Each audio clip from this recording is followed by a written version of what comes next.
Folks, this is Tom Opry, your host to the podcast where we ask the tough questions regarding man's impact on the world's wildlife. Raw and unfiltered, we strive to help you fully understand the real issues at hand. Our goal, ensuring the world's wildlife and wildlife habitat exists forever. Stay tuned for another edition of Shepherds of the Wild. Today I'm in Oban, Scotland, and I'm meeting here with Dr. James Fenton.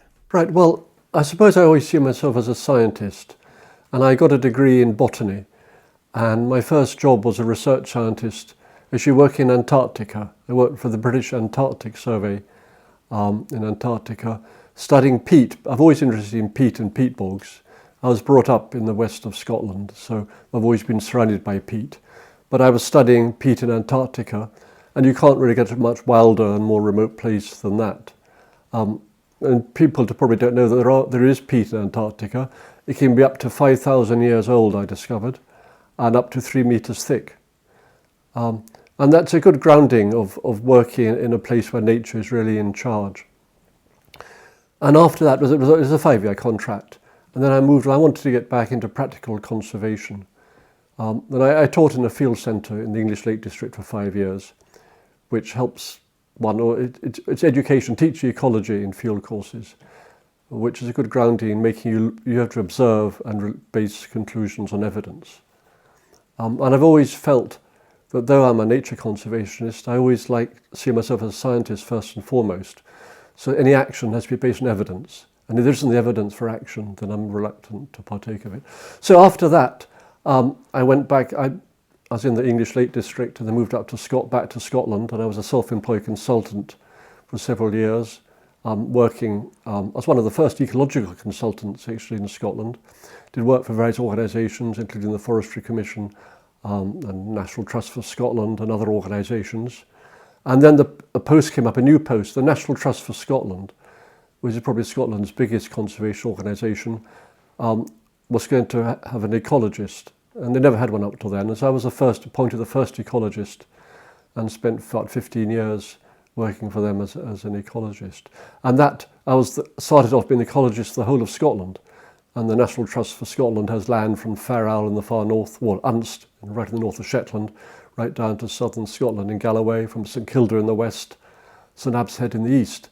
And I did botanical vegetation surveys for every property with a piece of land attached, whether it's the high mountains of Glencoe or Ben Lawes or Torridon, or some of the islands like Mingulay or lowland farmland. So it can be a very good grounding in the ecology of Scotland, what was there, and as a conservation organisation, or as working for a conservation organisation, what we need to do to conserve it.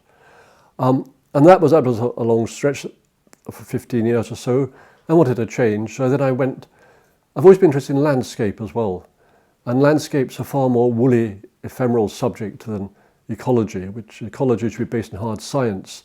Landscape's a more woolly concept. So I joined the government organisation, Scottish Natural Heritage, as it was called then. Now it's Nature Scot. And I was involved in various issues of landscape policy, particularly Scotland's finest landscapes, which are called national scenic areas. But if it's a designated area of land, which is a national scenic area, and if your developer wanted to do something, you need to know what it is that it makes it special. Is what I'm going to do interfere with the landscape or not? And it's quite difficult. So we developed a methodology whereby you identify the special qualities. What are the particular qualities that make the area special? And then in development can then be tested against whether it's going to interfere with those qualities or not. So I spent sort of 5 years then working for them, Nature Scot as it's called now, on landscape. And then finally my last job, a change again, I moved back south to the Falkland Islands in the South Atlantic. I was CEO of Falklands Conservation. It's the main nature conservation organisation, main NGO in the Falkland Islands dealing with nature conservation. And the Falklands, I've always liked penguins and things, having worked in the Antarctic. It's good to go back south, not quite to the Antarctic. But that job was made administrative. Getting grant forms and managing staff and liaising with the local government and everything. So that first job you had, though, Yeah. for 15 years, you were the head ecologist for the entire all of Scotland for the government. No, not. The National Trust for Scotland is not. Like the National Trust in England. Isn't government. It's an NGO, but the National Trusts, both in England and England, Wales, and Northern Ireland is one, and the National Trust for Scotland was set up later as another, and they're unique in that they were set up back to Parliament. So they have a statutory basis and the statutory remit set up by Parliament, but they get no government money other than normal grants they can get for activities. So they're not government. They're actually a charitable organisation. I mean, say head ecologist. I was the only ecologist, so I was both the head ecologist and the junior ecologist and the assistant ecologist, everything you care to name. But yes, my job was to get more ecology and ecological science into the land management of the trust, so that the land management, because the National Trust for Scotland owns great tracts of hill and upland, to make sure to understand what we should be doing with this land. Issues like grazing, woodland cover, what rare species and things there are. So yes, it was a very interesting job. It involved a lot of travel, because Scotland might look a small country, but there's a lot of travelling between properties from the north of the Shetland Islands down to the southern Scotland. But yes, I was really the sole ecologist for a while. Now, please know the organisation has several more ecologists, and they're called Nature Conservation Advisors. I don't know if that's a better name or not, but it clarifies perhaps what the job involves. But Nature Scot is government. Nature Scot, and when I moved to landscape for Nature Scot, it was then called Scottish Natural Heritage, and that's a government organisation. It's an arm's length government organisation instead what's called a quango. So it has an independent board. But having said that, in recent years, it's really does what the government wants it to do, to be frank. And it's lost independence because it's much more tightly controlled by the powers that be in the Scottish government. So just on that tangent, if in fact they are the ones that allocate and approve culling licenses, especially culling at night for red deer here in Scotland, so are some of those decisions being now based on science, or are they being based on politics? Well, they have wildlife specialists in the organisation, and deer specialists, people who maybe used to be stalkers. And they have a team of experts. Now, I've not been involved closely with them in recent years, but to answer your question, they would base it on policy. I think that they have to go with what's the law, what's the policy, and they would interpret that according to the policy. They wouldn't go against that. But we all live in a world where we're influenced by the current spirit of the age, what people are saying. And like we're saying there's too many deer and there's overgrazing. That's accepted as true because everybody says there's overgrazing, and therefore we need to cull deer because there's too many deer and they're causing damage. Now, that's not questioned. I mean, as a scientist, I would question that. But because the current policy relates to the belief that there can be too many deer and there can be overgrazing, they interpret it that way. So I would argue they do their best within the constraints of policy, but the policy itself might not relate to the ecological reality on the ground. Perfect. So I have a series of questions here that they come from what other people have told me. And the first couple of questions come from Andy Whiteman, who you've listened to. I knew in the past. I used to know you've known Andy, and a very fascinating guy. We had a great conversation with him. Yeah. To you, what do red deer represent? Red deer perhaps represent the wildness of the Highlands. They're a wild animal. They're not farmed animal. And you go onto the hill and you're walking up in the hills and there's a big especially a stag with its big antlers. And seeing that, it's become a symbol of Scotland. Perhaps started by the painter Lenser, who painted Monarch of the Glen, a very famous painting. And it's still seen, as a key aspect of the wildness of the Highland landscape. Have red deer been a part of that landscape for a long time, or are they just a product of post-clearance?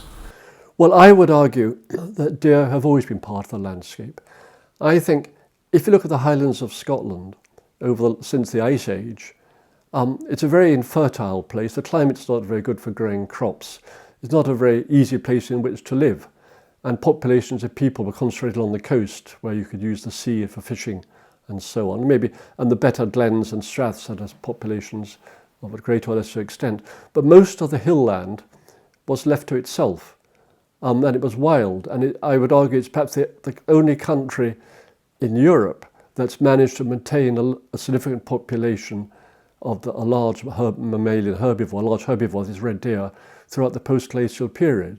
So in fact, deer have always been in the highlands since the end of the Ice Age, or since they colonised after the Ice Age. And there's been significant populations, because they weren't hunted to extinction, as they have been over most of Europe. Great. Are deer better on the landscape than sheep? And if so, why? Are deer better than sheep? Well, it depends what you want. If you're a farmer and want a crop and get food off the land, then sheep are more easily manageable than deer.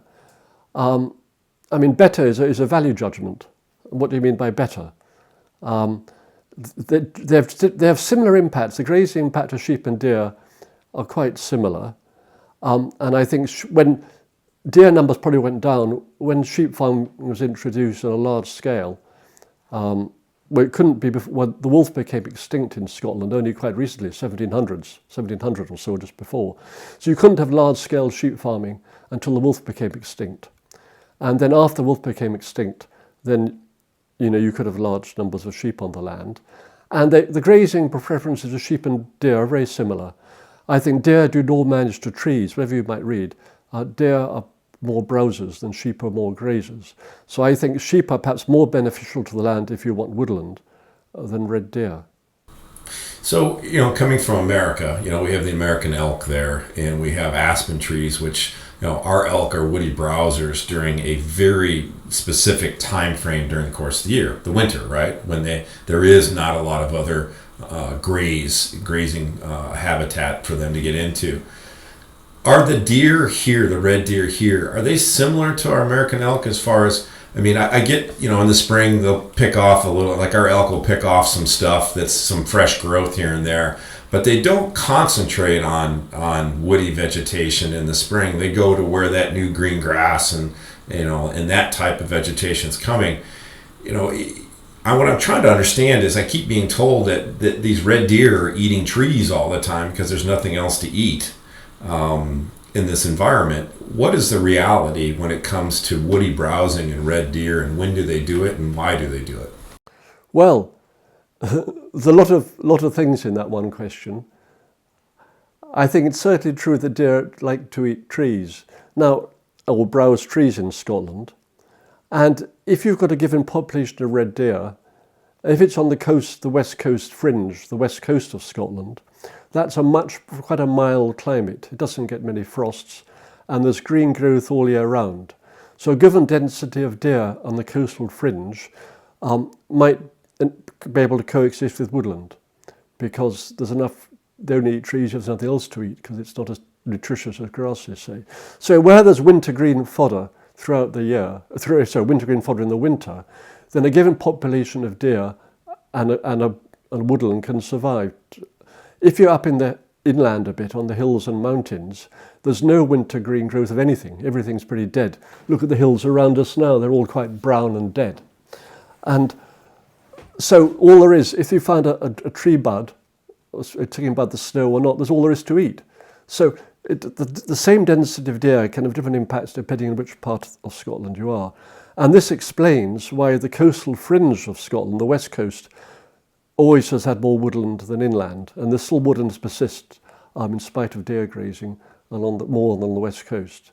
But I think we need to go back right to the beginning and understand the history of vegetation. Now, it's been known for a long time, 50 years or so, that you get an ice age, and then you get periods, then you get the climate changes, warms up after an ice age, and then plants colonize, having been elsewhere in warmer parts of Europe or the world. So they migrate into Scotland after the Ice Age, and then the climate warms, and you get the soils are quite rich from all the glacial mixing of the soil, and woodland expands, and that's what's called the mesocratic phase, which is the richest soils, richest diversity of species.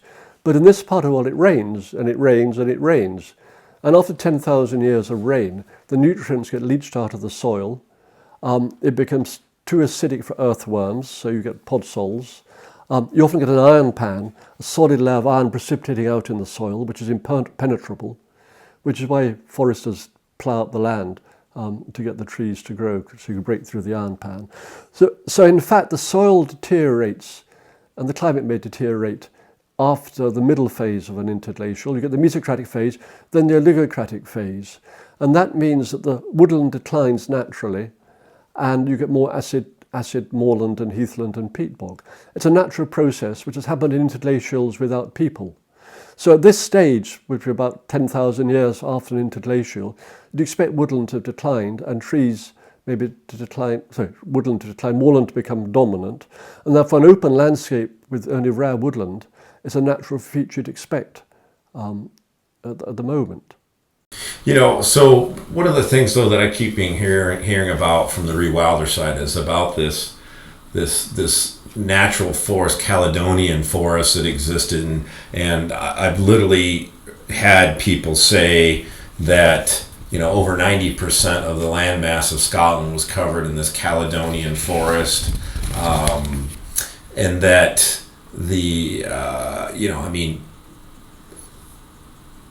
what I'm trying to understand is what really, you mentioned that the natural progression of these woodlands is to degenerate because of the leaching in the soil, because of all the rain this place gets. Well, it's combined with grazing. I should just clarify that a bit. But maybe understand it this way. If you've got optimum conditions for trees, you have lots of seedlings and trees will grow tall quite quickly. So that if, for example, 5,000 years ago, the soils were still quite good, hadn't been leached out, lots of young trees, and they might take 3 years to get above browsing height. So after 3 years, doesn't matter how many deer there are, they won't get eaten. If you've got much poorer soils, sort of 5,000 years later, then there aren't many trees to regenerate because they don't like the wet conditions much and all the build-up of organic matter they don't like very much. And it might take 10 years to get above browsing height. So over that 10-year period, the probability of being eaten increases. So it's a combination. So the probability of woodland surviving declines because of the poor soils makes them more susceptible to grazing. So, and grazing by ungulates or deer primarily, historically. Historically, yes. I mean, whether there would be wild cattle or aurochs or taupan or wild horses way back if humans had made them extinct in Scotland is unclear. But we have red deer, and we are, as I said before, the only part of Europe which has maintained a large population of red deer, of large mammalian herbivores throughout the post-glacial period. Now, what I find, you mentioned the word rewilding just now. What is interesting is that if you go back, over most of Europe, rewilding means reintroducing large grazing animals, whether it's wild horses or taupan or their equivalent, or bison, or wild cattle or aurochs, or even red deer as well. That, what's rewilding means bringing back that whole herbivore element that's been made extinct by humans. In the Highlands of Scotland, rewilding means getting rid of all the big animals. So there's getting rid of the deer, and there's a bit of a mismatch between, so people use the word rewilding in Scotland, which isn't the same as rewilding in England. Rewilding in Scotland means getting rid of large animals, making them functionally extinct to some extent. Whereas in most of Europe, it's bringing them back. And I've just been reading an excellent book, which I highly recommend. It makes you rethink your whole understanding of ecology. It's called Rewilding, funnily enough, called The Radical New Science of Ecological Recovery. And it really talks about how the world we have now doesn't reflect the natural world because we've made all the large animals extinct. And in relation to Scotland, there's one contradiction. The book does talk about rewilding, about bringing back large animals, but the contradiction in the book, it talks about Scotland, it still calls it rewilding in Scotland when it's getting rid of them all. And if I may just quantify that a bit, if you want woodland to regenerate in our rather poor soil conditions in the Highlands of Scotland, you need maybe 3 to 4 deer per square kilometre. That's 100 hectares, or about 250 acres, it's a huge area, not many animals. Now, if you go back and read this book, it shows that 1 square kilometre, this is up in Arctic Russia, further north in a boggy ground, before humans came along, could have carried one mammoth, 5 bison, 7.5 horses, 15 reindeer, a quarter of a lion, and 1 wolf. So 1 square kilometre in the old days would have had a mammoth, 5 bison, 7.5 horses, and 15 reindeer. And we talk about 20 deer in a square kilometre in Scotland being a heavy grazing. Well, it's nothing compared to what maybe a natural ecosystem would have. So we've lost this understanding of the role of large animals in shaping vegetation patterns. And this book argues that vegetation patterns are largely determined by climate, but also by what the grazing animals do. And if you go back thousands of millions of years, think of the dinosaurs, these huge herds of massive dinosaurs. They must have massive impact on the vegetation. And whereas in Scotland, we tend to think, oh, any animals damage vegetation, and that limiting, there's always too many because they're causing damage. Now, damage is a value judgment again. It's changing. Different grazing levels result in different vegetation types. And whether one is damage is a value judgment. If you want trees, and there's too many deer for trees, you could say the animals are damaging woodland or woodland regeneration. If you want heather and animals are causing heather loss, they're damaging the heather. But that's a human value judgment. Nature, or the Highlands way back in the clan days, never cared about didn't use the word damage, just what happened. And people just accepted it or didn't worry about it. You know, this idea that rewilding, on a kind of a non-science thought of this is what I'm seeing based on the fact that it obviously has different meanings in different parts of the world. But I think, would you say that rewilding has become more of a romanticized concept to wildlife and conservation management? Because it doesn't sound like in many cases it reflects what you really would see, which, the regeneration of these ecosystems. Is rewilding a romantic notion brought about by human emotion? It is a romantic notion, but as you've restored the great... But could you say rewilding? Yes, rewilding isn't a romantic notion. Well, I think it appeals to a certain part of the human brain. It's a nice idea of nature being in charge, and let rewilding, meaning that nature goes its own direction, we're not in charge. Let go back to the old days when nature goes its own way and we humans don't have a role in shaping the landscape and vegetation.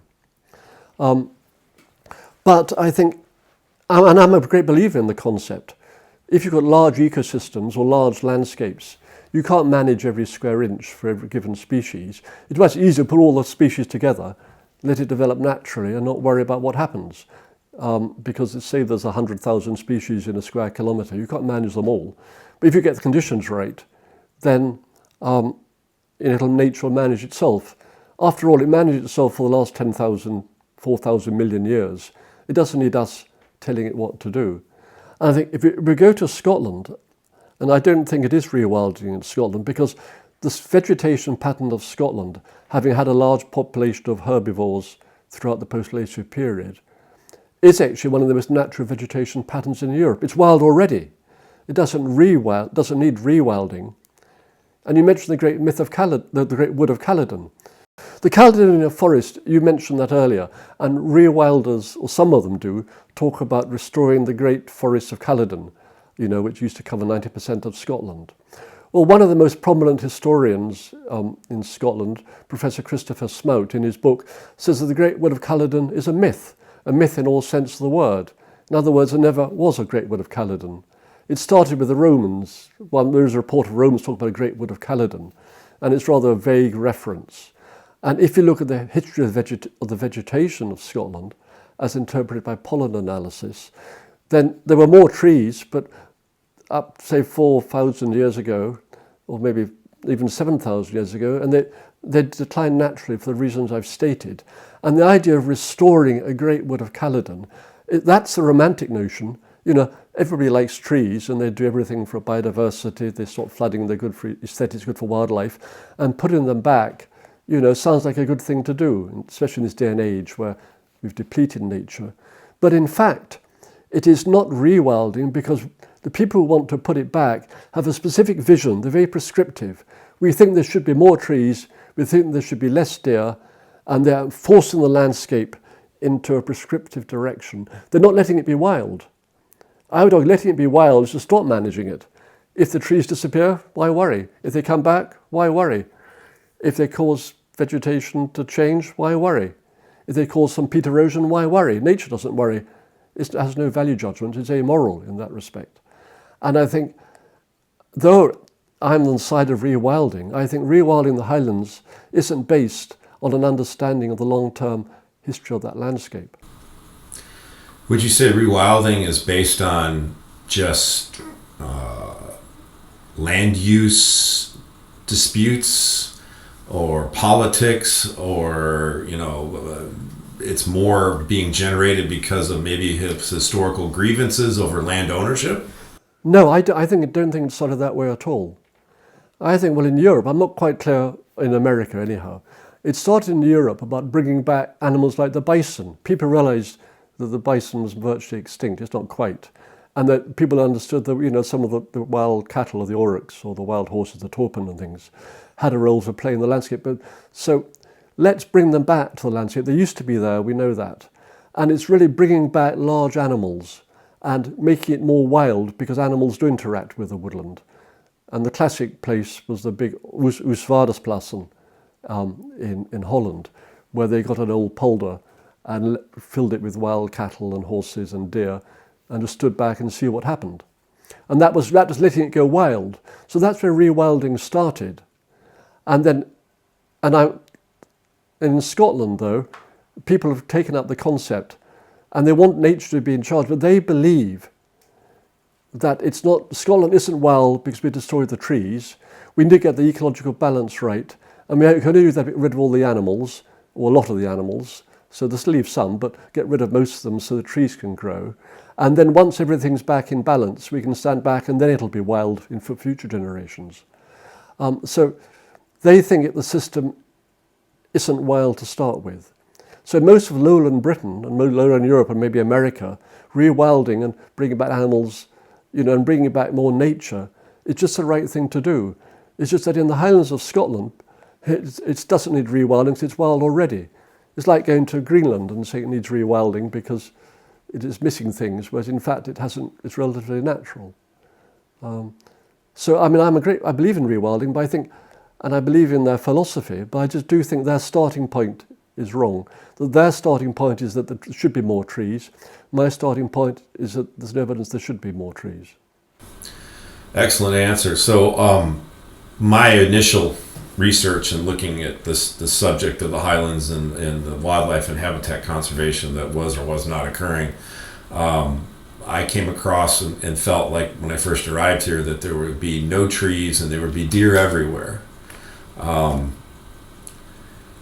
I see trees everywhere. I see these timber schemes that I now understand were initiated by the government in order to create a timber industry in the 70s and 80s and the 90s. And now we're seeing this regeneration or rewilding initiative and stuff. And when I see, up behind your house here, I see, some old growth timber from a plantation, which is monoculture. And there's not a diverse amount of different trees in those stands there.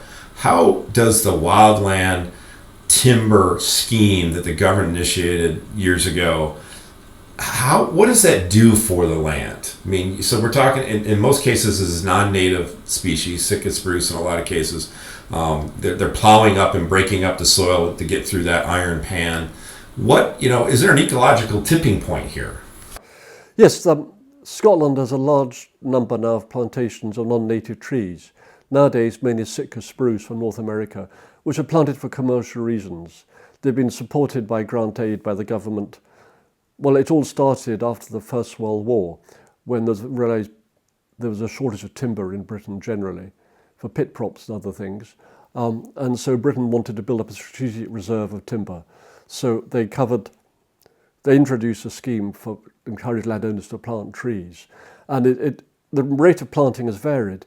When sheep farming was in depression in the 1930s, a huge number of sheep farms in this part of the world, Argyll, were sold off to the Forest Commission and planted with trees. So whole farms and landscapes were covered in a monoculture Well, nowadays it's mainly Sitka spruce. There were a few more trees planted in the past, but Sitka spruce grows well.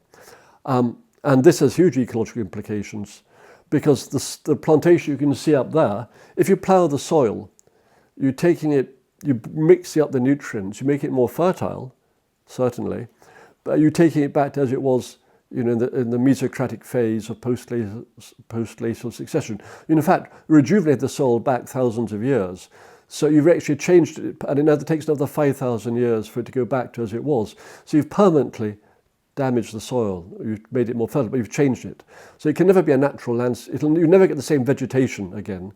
Even if those trees weren't replanted, because you've mixed the soil is richer, you end up with a totally different flora than you would with a natural vegetation. So it's an irreversible change to the landscape.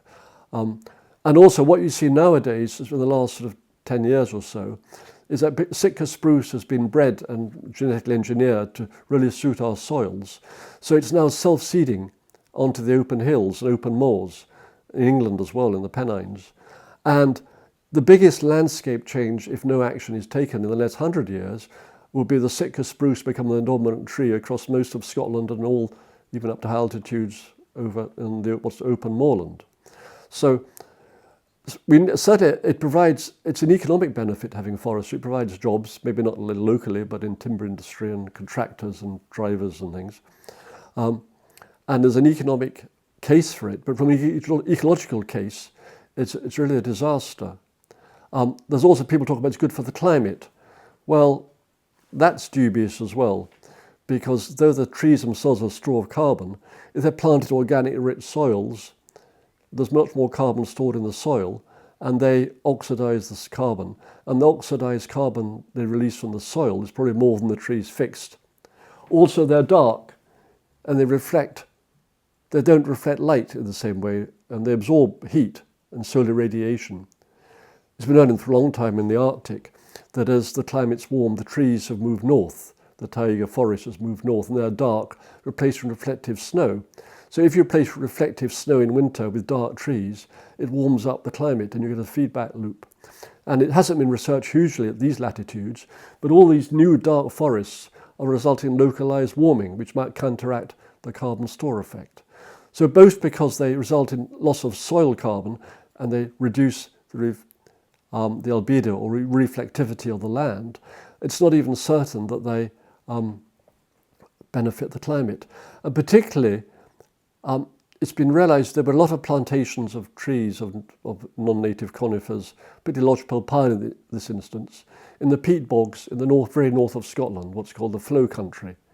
And research shows there that the water content of the soil goes down, it dries out the soil, and the peat oxidizes away, and that carbon is released into the air.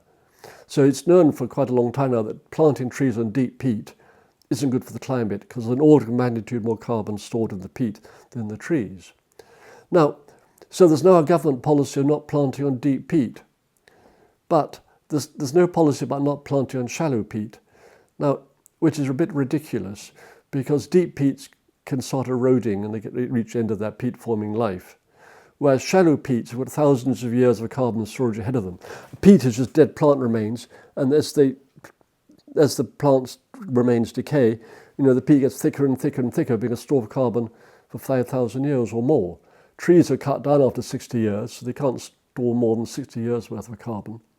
So if you have a shallow peat and plant trees on that, you're stopping that going to be a huge terrestrial store of carbon. And so the worst place to plant trees is on shallow peats, because deep peat doesn't form instantly. It's got to start off as no peat and then shallow peat. So we shouldn't really be planting any trees on our carbon-rich soils if we take carbon or global warming seriously. Unfortunately, the government has a policy of a lot more trees in the Highlands or in Scotland. They want 25% of Scotland under trees. And that means there's not much land available in the Highlands that isn't carbon-rich. So they're stuck with planting trees on shallow peat because there's nowhere else to put them. You bring up a big point here too. It's the government. Scotland is geographically the size of the state of New Jersey in the U.S. It's not a very big place in the scope of, from my perspective, in the United States.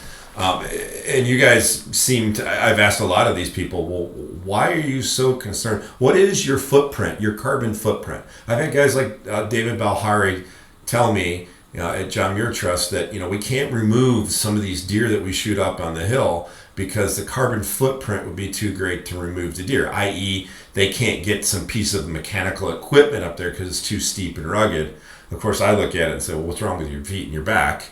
But the reality I look at is that, the government has this policy where, and a lot of these people have bought into this idea that we need to plant more trees to sequester carbon. But what you're telling me is that the trees create localized heating, heat sinks. Yep. They also dry out the peat, which is, infinitesimally more, when I look at peat ground, it's black. And when I look at a tree, Sitka spruce or any tree that's been planted in a plantation, to me it's kind of it's not black, and it's growing in the opposite direction of the stuff that we want to go down in the ground, i.e. carbon. And so, is this whole scheme make a lot of sense when if we're trying to truly have some sort of impact on global warming through carbon sequestration?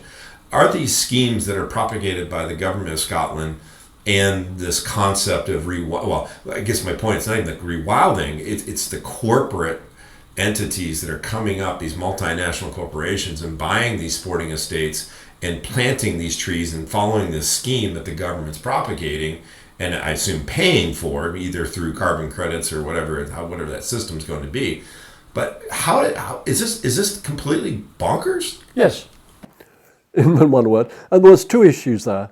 I mean, just going back a little bit, I did a calculation once, in fact I can show you the form if you like, that 15 centimetres of organic matter with its humus or peat, that much organic matter covering the landscape, stores as much carbon as a 60-year rotation Sitka spruce forest.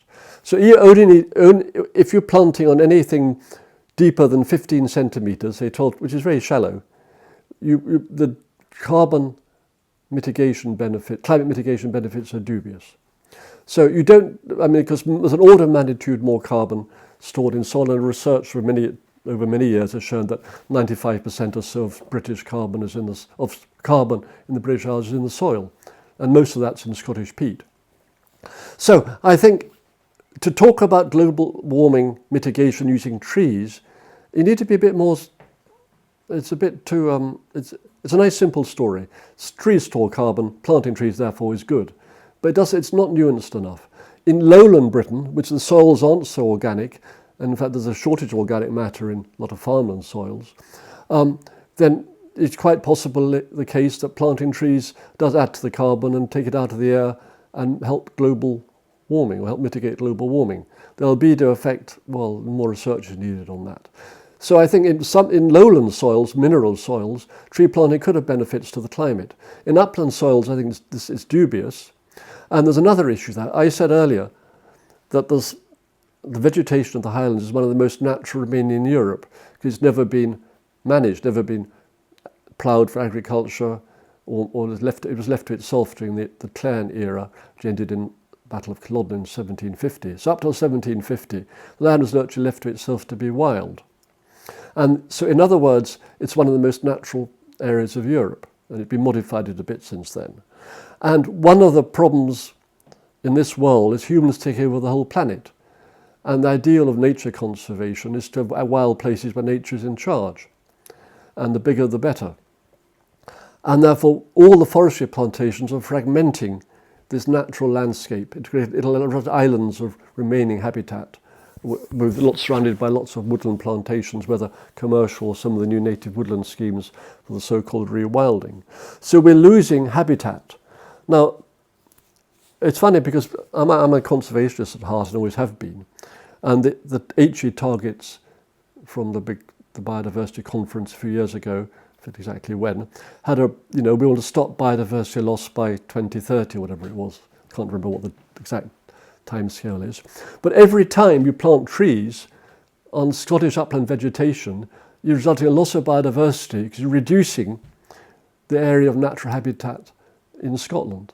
So you can't plant trees really, or certainly commercial trees, without losing biodiversity. So, and also the landscape. So it's not only damaging the soils, dubious climate impact, you also change a natural landscape into an artificial landscape and reducing its biodiversity. So there's several reasons why tree planting, commercial tree planting, isn't particularly, in my view, good from a landscape perspective.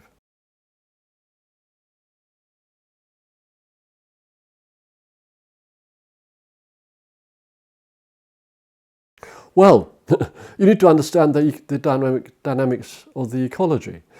If woodland's been declining naturally, that means that ecological successional trends are pushing it towards open moorland. Now, if we're trying to reverse that, it'd be like pushing a barrel uphill.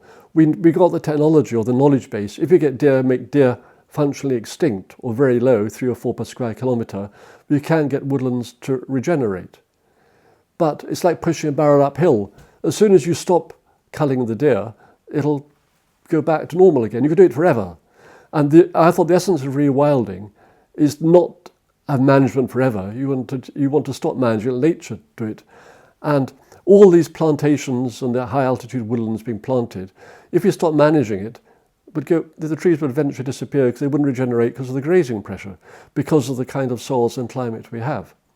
Now, in some parts of the world, like the Arctic and boreal Russia, you've got snow in winter, which stops trees from being eaten, so woodland can survive. In lowland Europe, you've got shrubs which are thorny and spiky, brambles and hawthorns and things, so trees can regenerate within that scrub. And therefore you can maintain woodland and high grazing in lowland Europe because of the thorny shrubs that protect young trees. In Norway and the boreal and the Arctic, you can have trees surviving because they're protected by snow. Our climate doesn't have guaranteed snow cover, and therefore animals can go to the top of the mountain any time of the year. If there's not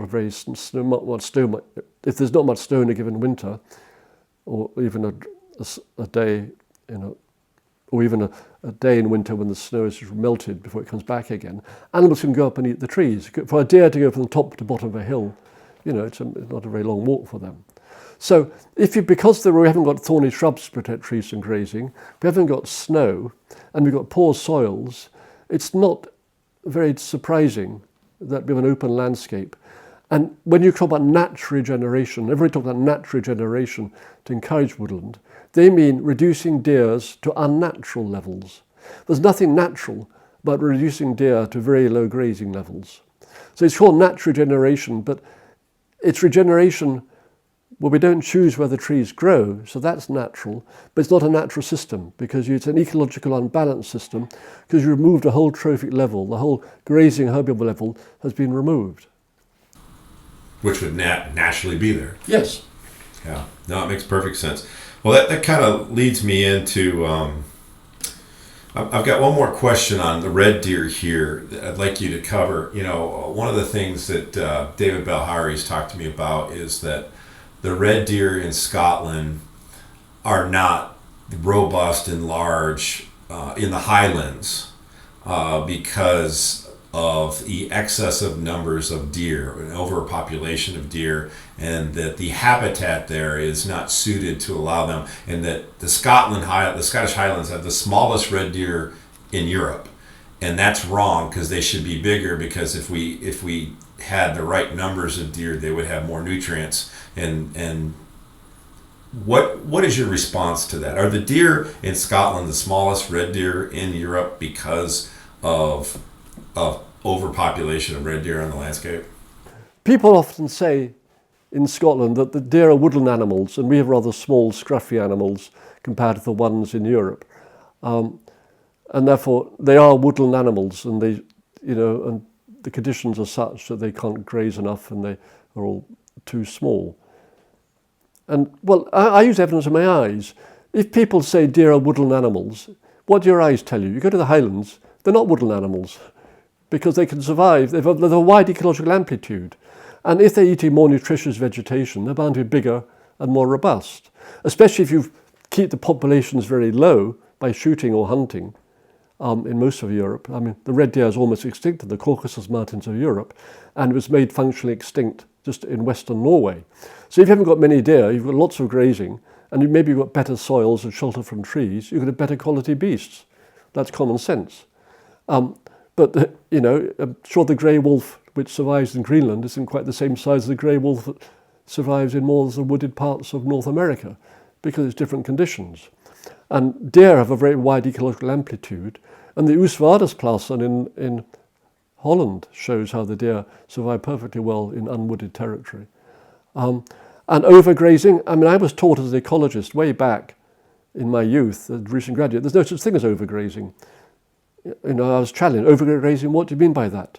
Different grazing levels result in different vegetation patterns. The word over is a value judgment applied by us humans.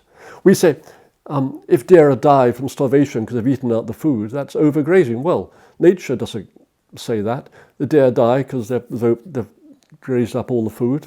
That's natural. All the predators will come in and have a field day for a while. Think of lemmings and snowy owls.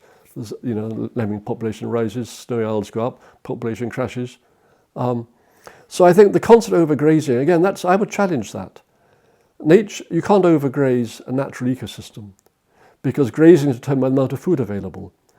Certainly if they eat up all the food, the animals will die. That's the toughness of nature.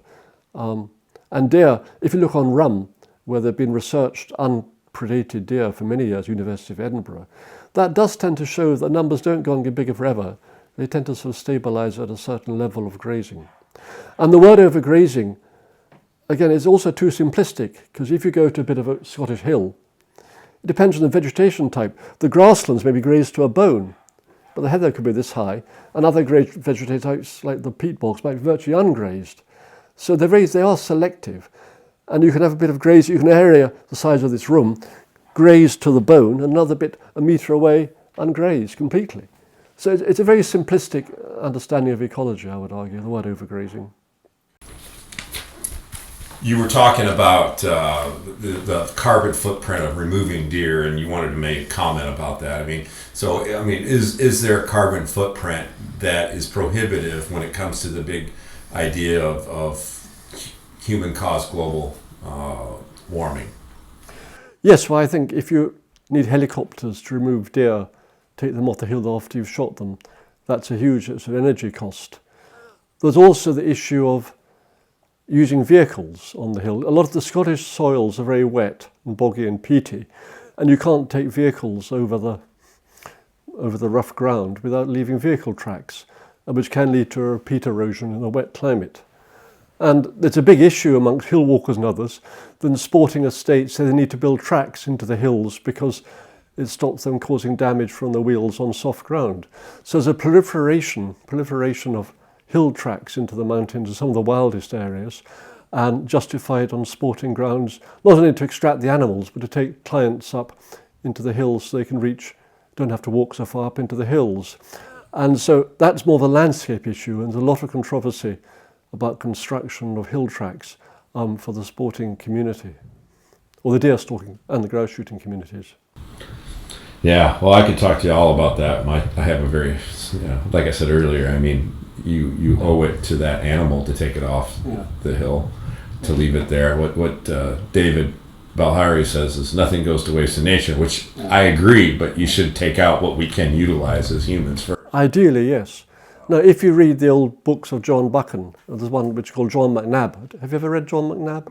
It's a good read. And in those days, stalking, you got up at 3 a.m, and you walked up the hill, and you were all day sort of getting wet and miserable, and you were back at the end of the day. Nowadays, people want it easy. They want to be driven as near as possible. I get this impression. Build a track up to the mountain, don't worry about the landscape damage, drive people up, shoot a deer at a set time mid-morning and go home again. And maybe stereotyping people, or some people, but it's not the traditional way of doing it. One more question on the deer. Andy Whiteman tells me that deer are woodland creatures, and that's the reason why we have so many deer in woodland ecosystems in the highlands. That's where they want to be, and that we need to teach the deer, we need to shoot the deer and teach them not to be in the woodlands, because they're not open moorland creatures. So What do you say to someone who says that deer are woodland creatures that only live in the forest? Well, I say use your eyes. What do your eyes tell you? Believe what you see, not what you know.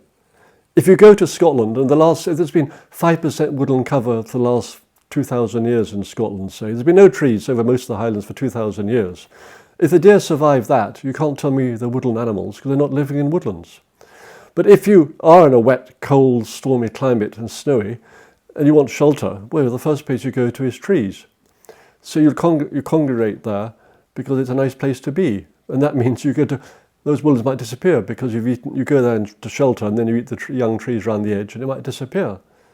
But the evidence of your eyes tells you that they're not they're not obligate woodland creatures. They have a wide, to use ecological, they have a wide ecological, they have a wide ecological amplitude.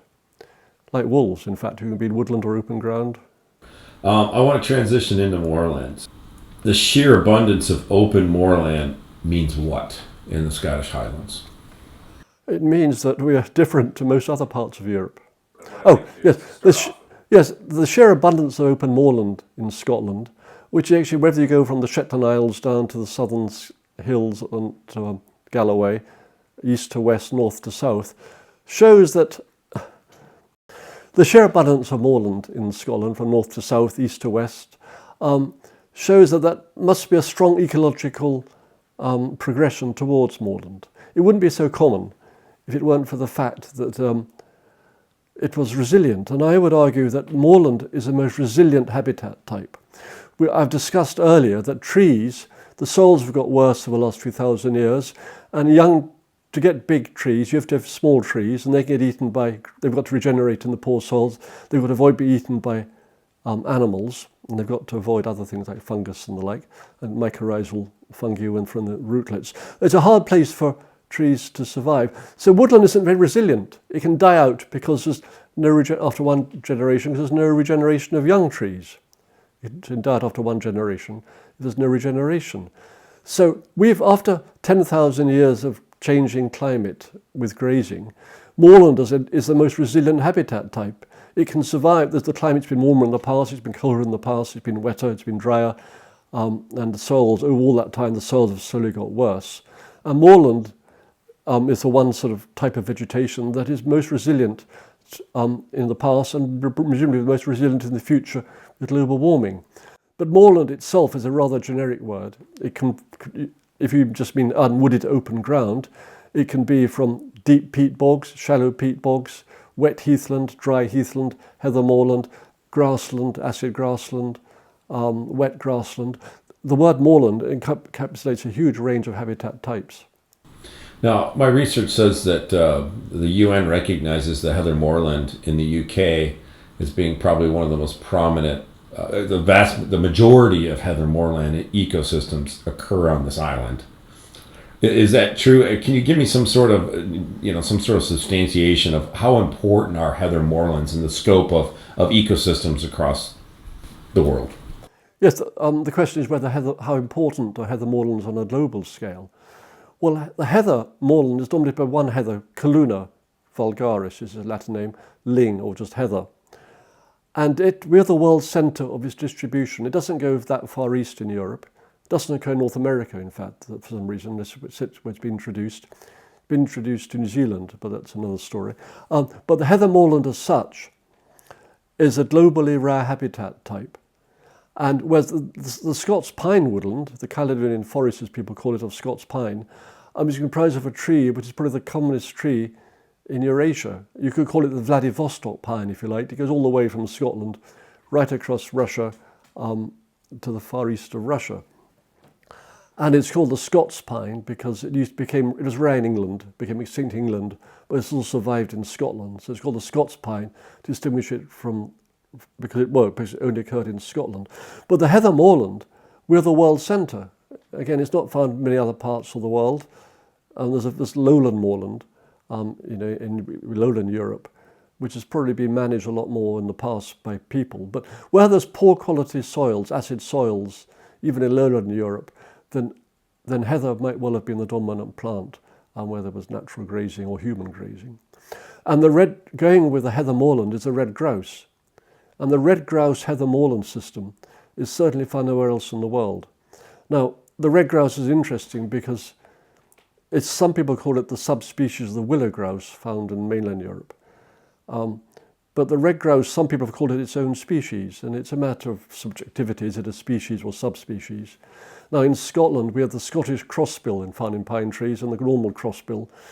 And there's far more justification from the red grouse being called a separate species to the willow grouse than the Scottish crossbill to the crossbill, I would argue. So the red grouse heather ecosystem is found nowhere else in the world other than the British Isles. Sorry, and I should say, the importance of heather moorland has been recognised by the European Union in the Habitats Directive, the EU Habitats Directive. It's what's called an Annex 1 habitat. It's one of the most important habitat there is on a European scale. Are moorlands less important than woodlands? And if so, why or no? If you stand back, it depends on your scale of looking. If you stand back at a global scale and look at the whole world, then woodland is quite a common habitat type, or natural woodland. It might have been destroyed by humans, but where it is present or used to be present, woodland is quite common. Heather moorland, temperate heathland, to use a technical word, is globally a very rare habitat type. So if you're trying to conserve global biodiversity, the full range of plants and animals on the planet, you need to conserve the variety of natural habitats across the world. And that means heather moorland. So every time we decrease heather moorland by planting trees, we're reducing an internationally rare habitat. We're reducing in area an internationally rare habitat type. Every time you plant woodland, you're just replacing it with an internationally common habitat type. That's put quite simply. Did humans deforest the highlands? I think there's very little evidence of human deforesting the highlands. Everybody talks about it, but there's a famous Scottish geologist way back in 1866, James Geekie, and he studied the remains of trees in peat bogs, and he presented a paper to the Royal Society of Edinburgh in 1866, published in 1867, and he concluded then that the woodlands had died out naturally. I've said before that the historians argue there never was a great wood of Caledon, and all the evidence looking at tree remains in peat and the pollen evidence shows that woodland has been declining for the last 4,000 to 5,000 years, or 7,000 years in some places. And there's very little evidence of humans impacting that. If you think about how could they? It is quite, the highlands in particular, especially the west coast, there wasn't a high population. The trees have no economic use. You can't extract timber when there's no roads, because there weren't any roads till recently. There's no economic use to it. And if you did cut down the trees for local use, they would regrow again. So why didn't they regrow if it was human causing it? People blame the introduction of sheep for getting rid of the trees, but the sheep weren't introduced till after during the Highland clearances after 1750, and woodland was only about 4 to 5% of the landscape before sheep came along. So you can't blame sheep. People do, but it had nothing to do with the woodland loss. You can't blame the extractive timber industries of charcoal making, as happened. It's localized, but research shows that after the charcoal industry is finished, there's actually more woodland than before, because you obviously manage woodland to keep the charcoal going. You don't want to get rid of your woodland, you need a sustainable resource. So I would argue, apart from a few localized spots, there's virtually no evidence of large-scale human destruction of forest. At a strategic level. Locally, yes, maybe. Peat bogs. It's the end of succession. Can you explain that? The end of succession? Yeah.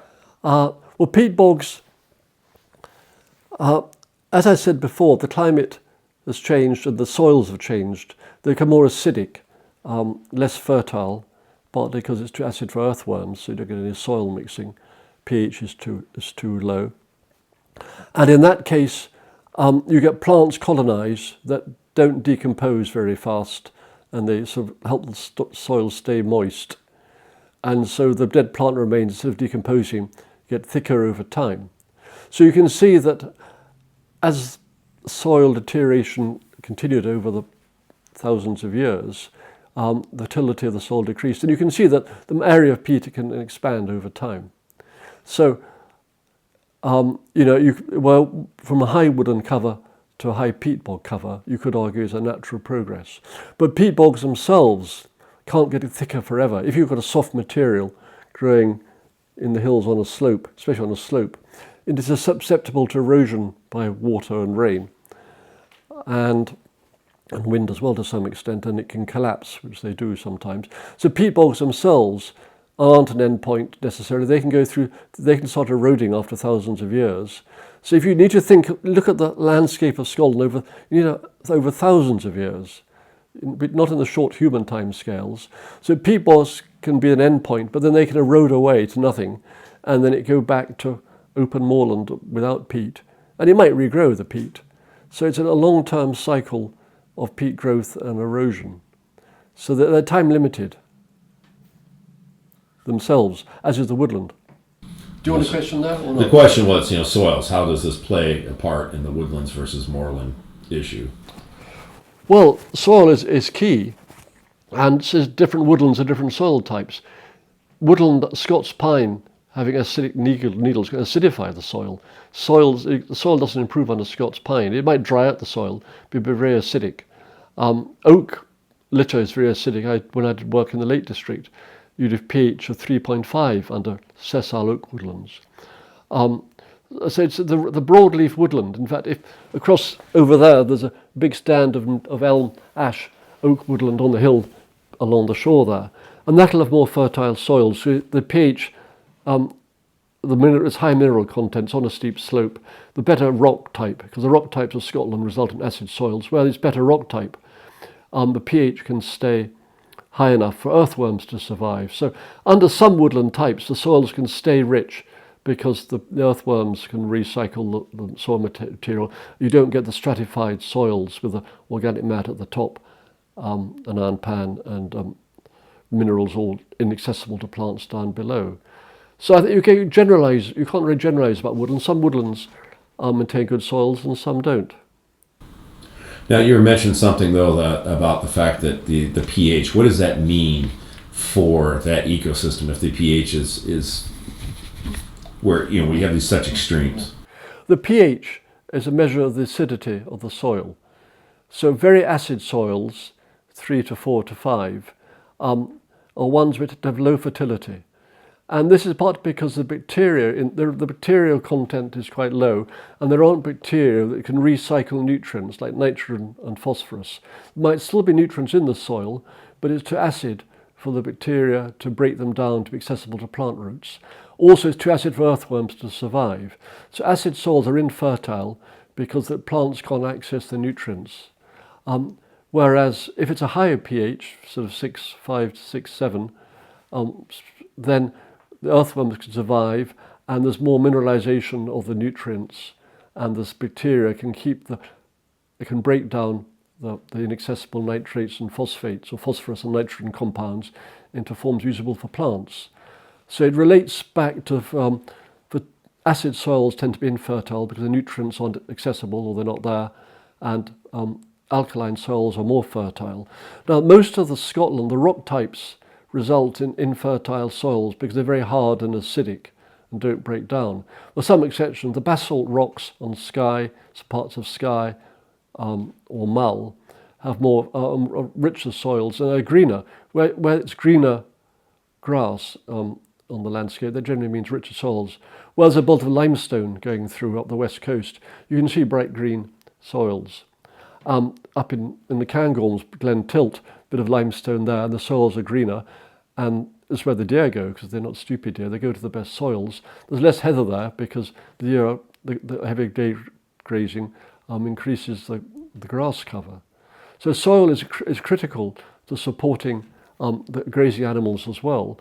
And research in the island of Rum has shown that the carrying capacity of red deer is largely determined by the area of what are called the greens, the better soils and alluvial fans in places where grass grows and the more nutrients come down the rivers and burns and result in better soil, and the pH is kept higher. And of course animals themselves play a big part in maintaining fertility, because think of manure. You put manure in your garden, or farmers did, because it's rich in nutrients.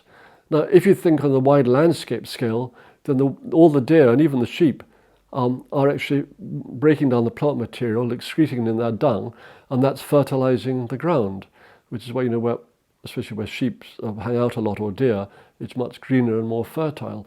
And if you reduce deer numbers, or grazing animals generally, you reduce fertility of the whole landscape, because you've not got the effect of dung and urine keeping the nutrient cycles going. And this book, Rewilding, I mentioned earlier, it talks about a major impact. All these animals that used to be on the landscape, all their dung had a huge impact on fertility of the soils and maintaining ecosystem productivity. So could you say that by quote-unquote rewilding and carbon sequestration schemes of planting more coniferous trees on the landscape, on low peat soils for the most part, is absolutely the opposite of what they say they're trying to accomplish here when it comes to healthier ecosystems? Yes, the word healthy applied to ecosystems is rather hard to pin down. But yes, I would argue in summary that the Highlands is one of the most natural landscapes in the world, and it survived by being unmanaged and unused. Nowadays we're managing it and using it, and we have specific human desires of what it would want it to be like. So they stop managing it. Now, with one exception, introduced plants and animals can cause huge problems. Rhododendrons is a plant that will spread everywhere. I mentioned Sitka spruce will spread everywhere. And I think if all the well-intentioned action to rewild or to reforest Scotland, I took the word re in inverted commas, if all the well-intentioned action to put more trees on the landscape had instead been spent on removing rhododendrons and invasive plants, it would have achieved far more than all this well-intentioned, but in my view, action which is destroying the very wildness that they're trying to achieve. That's great.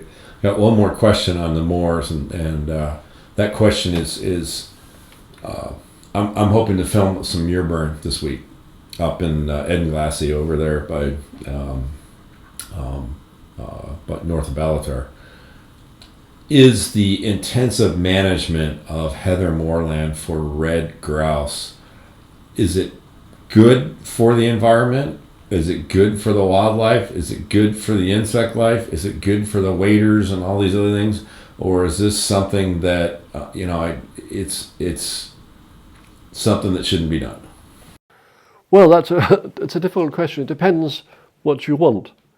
Now, the reason, it isn't only burning for grouse. There's a long tradition in the west of Scotland of crofters burning land to improve the grazing for sheep, and it's a long farming tradition of burning to get the new shoots, get rid of the woody and all dead material. They got more formalised in the east of Scotland for the grouse moors, but it's been happening everywhere over the Highlands for a long time. Now, if I said the Highland vegetation is some of the most natural in Europe, if your end point is to keep natural ecosystems and natural processes going, then burning wouldn't happen as frequently as now. Occasional fires from lightning every few hundred years or every so many years. There has been research done on how often it happened, but and humans added more fire to the landscape. But in the north of Scotland, we don't get many thunderstorms without rain, and lightning storms are quite rare. So lateral fires wouldn't have been particularly common, but still have occurred. So if you burn heather moorland, then if you don't burn it, you end up with quite long, leggy heather. And it's not always very species rich. It can be very good for some liverwort species. But generally speaking, if you have a uniform unburnt heather, it's uniform, and diversity is not very great. If you burn it, obviously you have short heather shoots and you have tall heather shoots. You have grasses and things colonising the short bit till the heather gets long again, and you have more diversity and you have more plants, and you also encourage more waders on that shorter ground. So if your objective is to maximise biological diversity, then it increases diversity of the area. If your job is to maintain a natural ecosystem, then it destroys the biodiversity. So it very depends on your understanding of what it is you're trying to achieve. I think that grouse shooting personally has got too intensive. Grouse are now seen as domestic stock almost. They're wormed and they're given various mineral pellets and things. Yeah. And and they're managed almost as domestic animals, and you've lost the wildness there. Obviously the type of mule burn, if mule burn's out of control, then it burns into the peat, then it does have tremendous damage. But those kinds of fires often are not normally caused by controlled burning for grouse. And I think there is a huge issue of wildfire control, because it's the big out-of-control fires that really can damage the peat and release a lot of carbon. And if you don't stop all burning together, as happens in forestry plantations and things, then the danger of wildfires can be is it very difficult. It could help prevent wildfires by controlled burning. And if you reduce grazing to very low levels, you build up a litter, and you have a lot more wildfires. Think of southern Europe, a lot of fires in the maquis and things around there, because agriculture has disappeared and build up of dead litter, and then you get massive forest fires. Maybe it's the same in California, the same reason, I'm not quite sure. But so burning, controlled burning can stop really destructive fires. There's a case for some burning for that. It's a difficult one, but the main argument, in my view, is that if landowners and keepers stop burning and find grass more shooting is uneconomic, then these landscapes, which are ancient landscapes, heather moorland is an ancient landscape, it's thousands of years old, and burning doesn't stop it being a heather moorland, it just adds diversity of pattern to it. But if you stop that management, landowners might sell it to the Forestry Commission, or might go to forestry Sitka spruce plantations, and that'd be an order of magnitude worse than burnt heather moorland. That's a great point. It's the law of unintended consequences, right? Indeed. Yeah. One of the things that, we talk about burning, in Africa, the natives, the local people burn everything all the time, right? And there's certain times you don't want to burn. North America, Native Americans burned all the time. So these landscapes have evolved because of humans starting fires and natural fires. Are the highlands, is there a history of burning? You talked about the crofters burning, but is there any kind of history of, like, similar to North America or Africa, where the people, the inhabitants of these lands have burned historically over a period of thousands of years? I'm not an expert on this subject. But I'm thinking about the ecology and did these creatures, the wildlife and the vegetation evolve out of that constant burning cycle? Well, I think, research does show that when first humans colonized, the Neolithic peoples and things colonized Scotland, instances of fires might have gone up. But if you go back to most of the hill land, it wasn't used. There wasn't graze. There was wolves. You couldn't have wild sheep. There was, in some places, summer sheelings, but it's not as ancient tradition as people think. Where people, transhumants, brought the animals up into the hills and were there for the summer and went away again. But there is talk of having burning wood to get rid of wolves. That destroyed the woodland because the wolves were hiding in that. I don't know how true that is, but I think because it's a wet climate, and I think because the hills weren't managed at all for agriculture for most of their history, I just think it unlikely that there would have been significant amount of fires in the hills. And if you do get the occasional fires, that produces the best regeneration conditions for trees. So you'd expect woodland to recover after any fires as well. So I think fires have probably played some part, but the major issues have been soil change through long-term leaching and overlain by having a population of herbivores throughout their history. Again, another thing about grouse moor management and actual reality, when I look at satellites views and when I drive around, you can see that mosaic pattern of burning where there's someone actively managing a grouse moor. I don't see a lot of it, and it seems to be concentrated more in that kind of like Cairngorms National Park, that kind of that broader area through there. I see a little bits and pieces around, but I don't see it here on the West Coast. It seems like there's a big to-do about something that isn't really that important, because this doesn't really affect a whole lot of landscape, does it?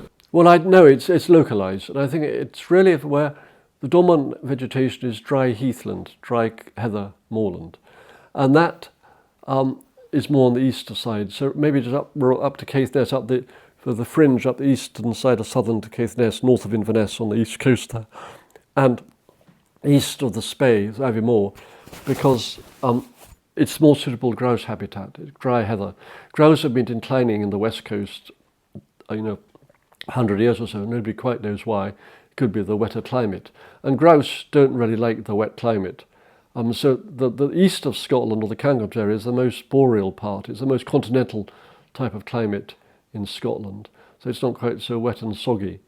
And you get there's less peat, there's more dry heathland without peat bogs there. It's a better habitat for grouse, basically, and there aren't really enough grouse elsewhere to make burning worthwhile. One of the comments David Belhari said to me was that he didn't think the curlew or any of these other nesting shorebirds, their survival was dependent on grouse moor management. What would you say to that, looking at the fact that we have all these different forces kind of trying to enact themselves on the land, and we are trying to have these, both the people of Scotland and the government have said that biodiversity gain is important. Well, I'll start with you said the biodiversity gain is important. Well, I'll start with that before answering the rest of the question, because the word biodiversity has been a disaster for conservation in my view. It means all things to all people. If you stand back at a global scale, conserving global biodiversity means conserving the full range of species and habitats across the planet, whether it's rainforest in the tropics or Arctic tundra or boreal forest or desert ecosystems in the Sahara. And we want to keep that diversity. Now, some of those habitats are very diverse and some are not. And Scotland is an island, and it's not a very good climate, and a lot of the habitats aren't particularly diverse. They're quite species poor. Now, at a global scale, species poor areas, it's part of the variety of life on the planet. Some areas are rich, some are poor. So conserving biodiversity means conserving the natural characteristics, which might mean low diversity. Now, unfortunately, people look at it locally and think biodiversity means maximizing diversity. So if you've got an area which is naturally moorland, heather moorland, it might have quite a low diversity of species, but that's natural, part of the natural biodiversity. If you plant half of it with woodland, you've doubled the diversity of species. You've got the woodland species and the moorland species. You've increased the diversity. But by increasing the diversity, which is what most people see by meaning of biodiversity, you're reducing the global biodiversity, if you see what I mean. So it's a scale issue, and I think maximising diversity isn't what we should be doing. We should be maintaining the natural diversity. And going back to the heather moorland, I see the open moorland habitats of Scotland a bit like Arctic tundra at low latitudes. I mean, Arctic tundra species are categorised by ground nesting birds because there aren't any trees, you've no option for that. And the Scottish moorlands with 4% woodland cover, they're not quite as cold, but it's a temperate, it's almost tundra-like, open vegetation. It's really a bit of Arctic tundra brought to low latitudes. It makes it fascinating and ecologically unique almost, and worthy of conservation in its own right. And ground nesting birds were common because it's like tundra. But we've put so many trees back into the landscape now, continue to do so, that predation, crows and foxes, colonise these trees. And I think it's far more difficult for waders to survive from what the landscape changes we've introduced by making it more suitable to predators who predate open moorland ground nesting species, has made it much more difficult. So I think unless we reverse the massive introduction of trees, if we want to keep our waders in many places, we'll just have to carry on predator control. We've tilted the whole balance of the ecology away from a wild natural ecosystem into a managed one because of what we've done.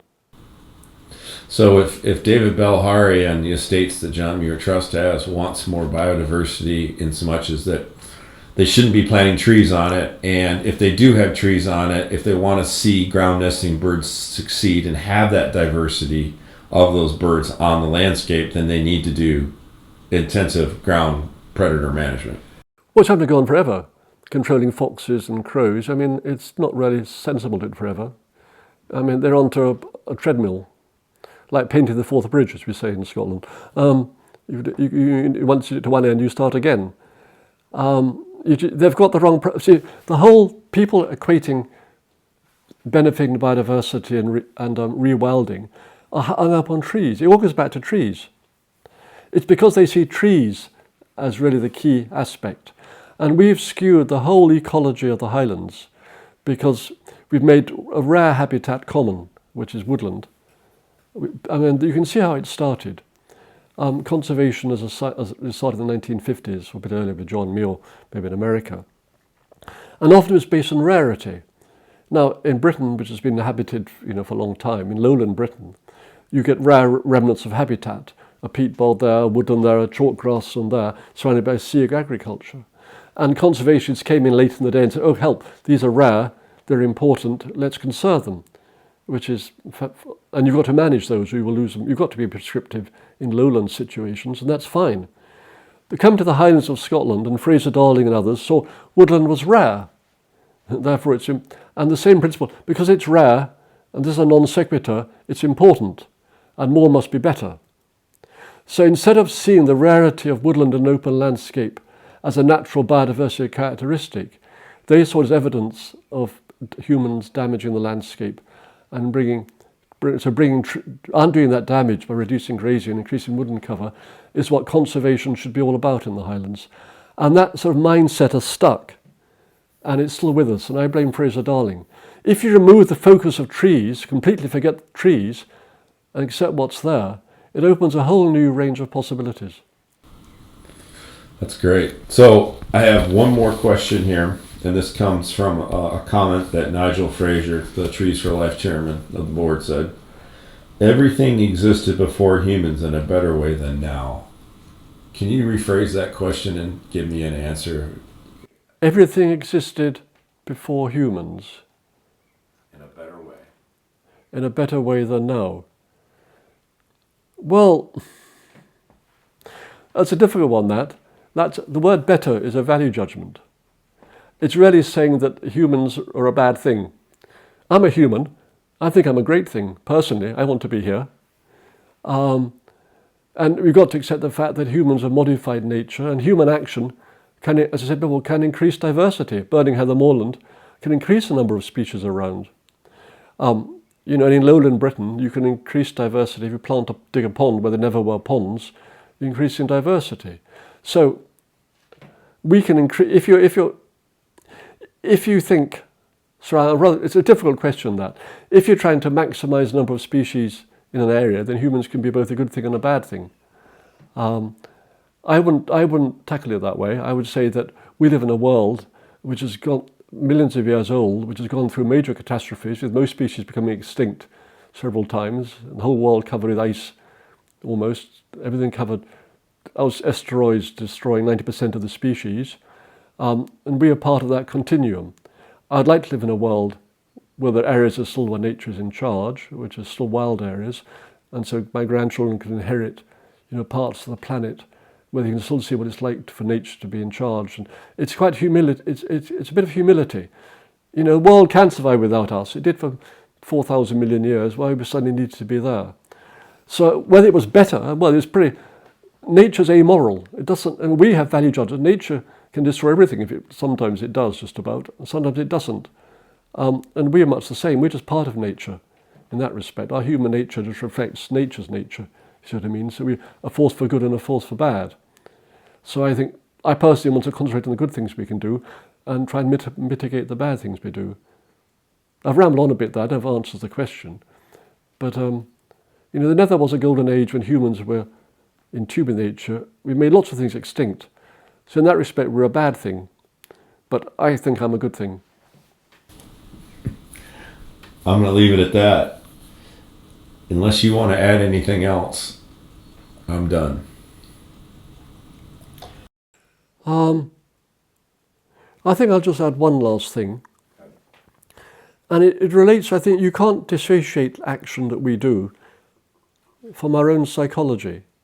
I have a sort of theory, which is impossible to prove, that we like big things. We like trees. part maybe because we evolved from monkeys and with atavistic memory of trees. You know, we like dinosaurs, we like big blue whales, we like big predators. It's sort of built in us.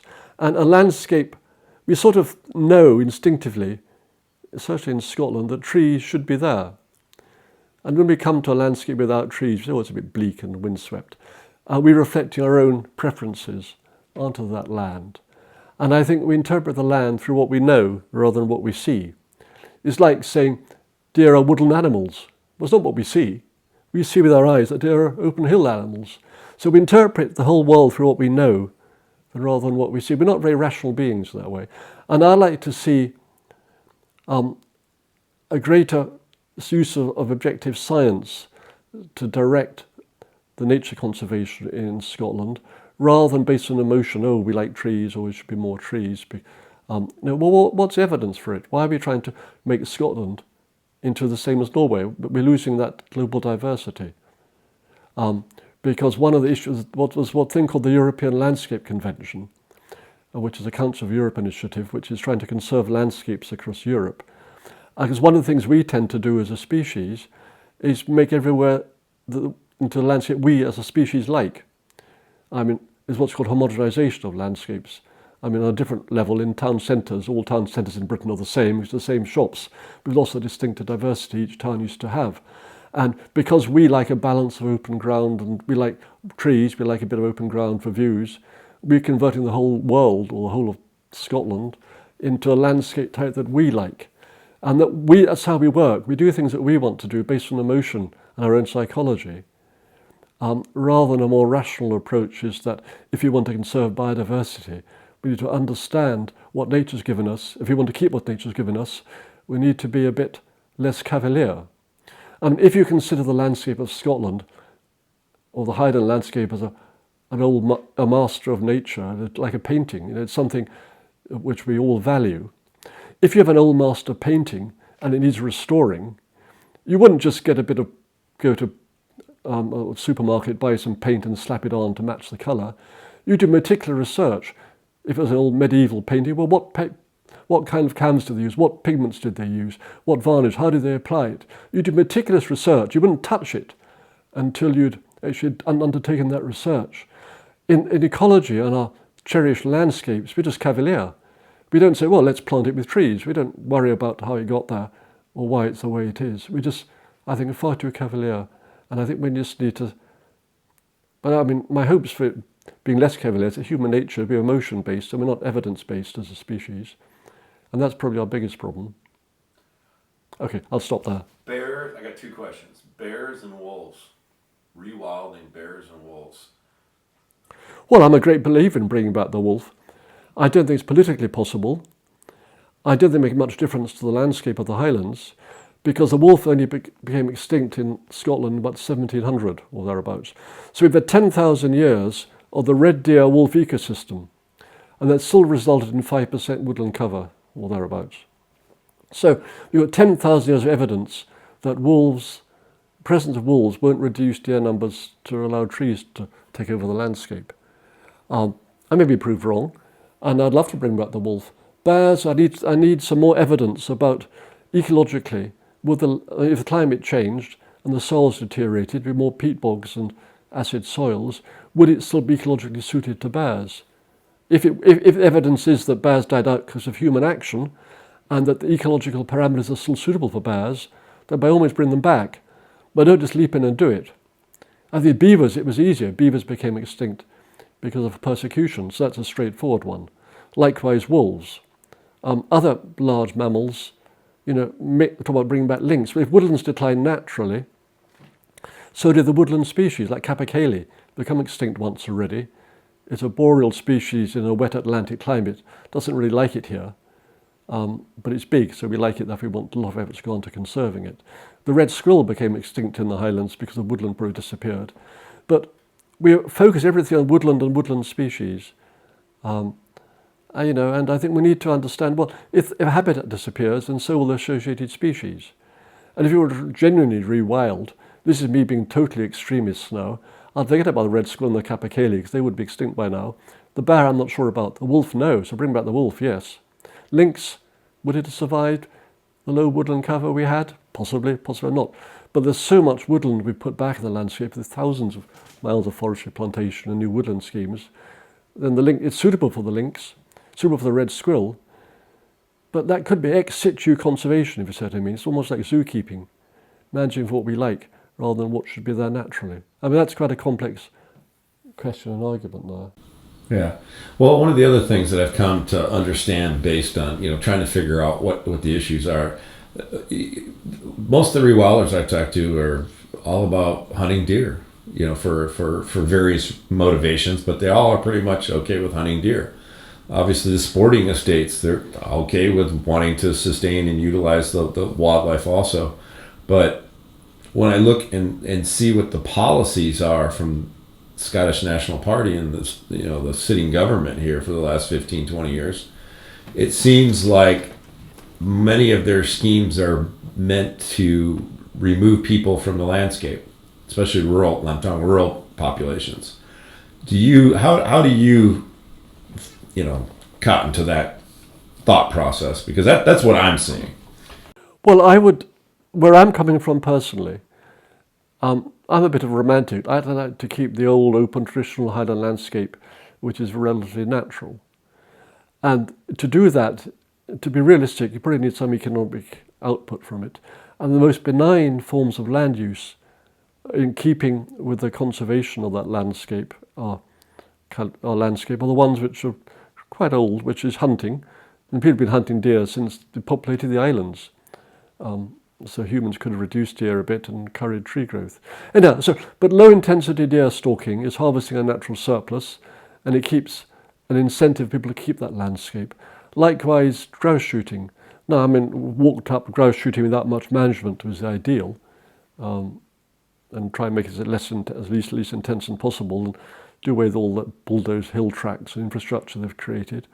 So I would see that if these land uses of sustainable harvesting of a natural surplus aren't viable anymore, then we'll just end up with forestry plantations everywhere, and we would have lost our whole landscape.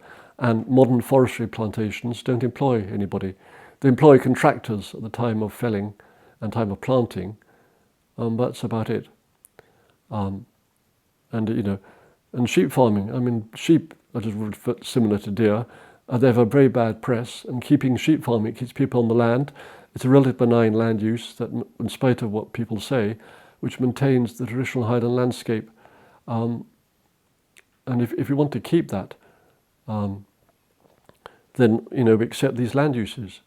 Unfortunately, with people, there's the other value system of the animal. I call it the animal rights lobby, who don't like shooting or killing animals.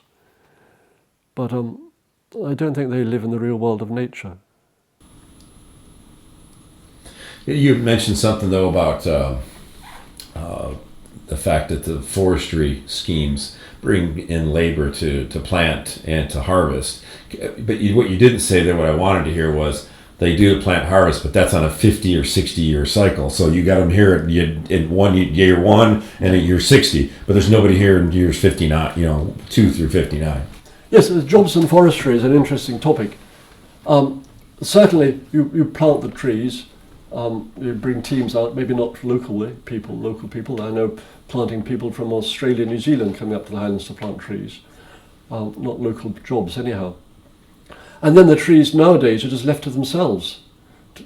They just manage themselves for 60 years, and then if you're not many, one person in a machine who cuts all the trees down. All very automated these days, because they're not very popular jobs. It's quite hard work. And then there's timber lorries who come and pick them up, and the timber lorry as drivers, and they go to sawmills. So there's jobs away, but it's only for 60 years. And the reason it's managed that way is that you can't have continuous cover forestry, because the big trees blow over. We're a windy climate, and wind throw is a huge problem. A lot of the new native woodland plantations being put up will just blow over. There'll be no economic use for the trees, and in 50 or 60 years' time you end up with a huge lot of wind-blown plantations of no use to anybody, having destroyed a natural open landscape in the process of creating them. And in terms of going back to jobs again, I heard that Glen Prosen, which is a land the Forestry Commission have recently bought, that's Nature and Land Scotland, the government agency to plant with trees. I've heard said there were 12 people employed on that estate, and once it's been sold and planted with trees, maybe only one person. So and there isn't many jobs in the timber industry. Actually, I just thought of one. If I could give you one more bit I want to say. Yeah. And I think one of the problems in Scotland is that politics has got in the way of ecology, and instead of basing how we manage land on understanding of the long-term ecology of Scotland, long-term ecological dynamics, and having a public debate about what kind of landscape we want, it's all got tangled up in politics. And I see there's two sides to it. I mean, politics always likes two sides to argue with each other. One side, this is not how I see it, it's how people perceive it. There's the nasty landowners. They own land. They're arrogant. They turfed all the people off the land years ago for sheep farms. Now they use the land for their own private selfish interest of killing animals for fun, whether that's red deer or grouse. And they're responsible for the devastated treeless wilderness we have now. And, obviously a bad thing with a big B and a big T. On the other side, there's the more one in keeping with the current sort of politics of Scotland, perhaps, is that there's the community-led, community-owned land. It's all for the benefit. It's bottom up. You have tree nurse children involved, having tree nurseries, doing something to save the planet, planting trees, and they're restoring a habitat which these nasty landowners destroyed, because we all know that humans damage the planet, create damage. So we're restoring the planet, doing a good thing, planting trees and save the climate and biodiversity all at the same time, and that's a bottom up, obviously a good thing with a big G and a big T. So I see Scotland is involved. There's two sides. There's the nasty landowners and the good community bottom-up approach. And the science of ecology sort of gets lost in the middle. And the two sides very rarely talk to each other. And they don't want to talk to each other, to be honest. And in my lifetime, I've done some work for the Scottish Gamekeepers Association. I've done work for conservation bodies. I try not to get involved in the politics, but it's almost impossible to avoid. Yeah, what I see is a lot of common ground between all of them, but I see, because of the historical grievances and perceptions that people have, whether it goes back to 1746, the Battle of Culloden, but what I see is just guys literally throwing hand grenades at each other because they just don't like the other side. No. And I hear it about David Balhari. I hate him. I'll never talk to him. He's terrible. Yet David Balhari is sitting there showing me pictures of these huge stags he's shot on these estates, and he's a hunting fool. He loves hunting for himself personally. And one of the things that I'm very interested in is like, well, wait a minute, David, and I'll be asking him this week, David, your name is in the newspaper as culling deer at night. You're on permits for estates that are published in newspapers. Why is it that all those people down in London and in South, the southern part of the UK, who abhor hunting and are, putting billboards out for big game hunters in London, trying to shame these people, why do you get a free pass? They don't ever come after him at all. Well, I think you raise an interesting point there, because I think the conservation NGOs in Scotland get a free pass from the media. I think maybe it's because they're seen on the side of the angels. The RSPB and the John Muir Trust and Trees for Life, they get away with things which are just not true. They talk about the Great Wood of Caledon. They talk about restoring a woodland that we destroyed. They talk about the sheep having destroyed all the trees. It's just not true. But the media don't know any better. And they never get questioned. They get a free run because you're an environmentalist on the side of the angels. If you're a landowner or a financier, you'd be torn into by the media saying, well, that's not true. And also, I think, right to the Highlands in specific, and this is where I'm getting a bit political, there's a long history because of people coming up to the Highlands and telling the Highlanders what to do. It's not very popular. I mean, the Highlanders are always rather a foreign country, especially when they were organic speaking, the lowlands weren't. And until the Culloden, a lot of people, there was always a war between the Highlands and lowlands. It was in Malala loss particularly. And then people came up and saw how destitute they were and it's very, subsistence farming, and tried to improve them for their own sake. And the Lord Leverhulme came up to the Western Isles, a case in point. So there's a long history of people coming up to the Highlands and telling them what to do. And I think, from the south, I don't actually mean the south of England necessarily, I mean southern Scotland as well. And I think a lot of the rewilders and others, the conservation bodies, there's no low population density in the Highlands, so most people, working organisations, weren't brought up there. And I think that there is a danger of overriding local opinion because we know best, sort of philosophy, because we're on the side of the angels and we're saving the planet, and we're all professional ecologists. And I think related to that is that if you said, well, stop managing the land, all these highly paid professionals, would have been me in the past, I was highly paid, what would you do? If you're not managing, as a species, we like to do things. And if you're an NGO, own a large tract of hill land and don't do anything, people will tell you off. You're not doing, they're doing next door, you're not doing anything. Why not do anything? So we must be doing something. We're saving the planet, we're planting a tree, we're digging a pond. It's much more difficult to do nothing. Yeah, well, the other thing I'll add to that, James, is that what I see is an effort by all of these NGOs to almost manufacture crises so that they can fundraise. And I see this across the world with these anti-use groups and whatnot, but even here the rewilding thing, it's like we have to have a problem so we can go to the public and ask them for money. Well, I know a specific example of that. I'm not sure, I don't see why I shouldn't name the organisation. The Woodland Trust had an appeal out for one of the relic native pine woods in Scotland. I'm not saying that our old pine woods aren't beautiful places. Don't get me wrong, nothing against them. And they're fantastic places, if not full of midges. But up in the Shildeg pine wood, it's an ancient pine wood. It's hang on in Wester Ross, west of Scotland. And there's been bits been fenced off. And in recent years, there's been a lot of regeneration of native pine in that wood. But the Woodland Trust put out an appeal. We want to buy this woodland, save the woodland, give us the money, and we'll save it for all time. Well, the regeneration already existing would have guaranteed pines there for another 300 years at least. It didn't need saving. But as you said, that's how they raised their money. And I'd almost call that, it's fake news, it's almost misleading. It's almost perjury to some extent. It's fraud. Well, you could put it that way. Yeah, fraud. Well, James, thanks a whole lot for being on the podcast. Thanks for listening.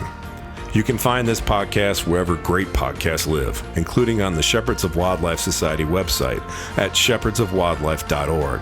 Please tell a friend, and let's save wildlife together.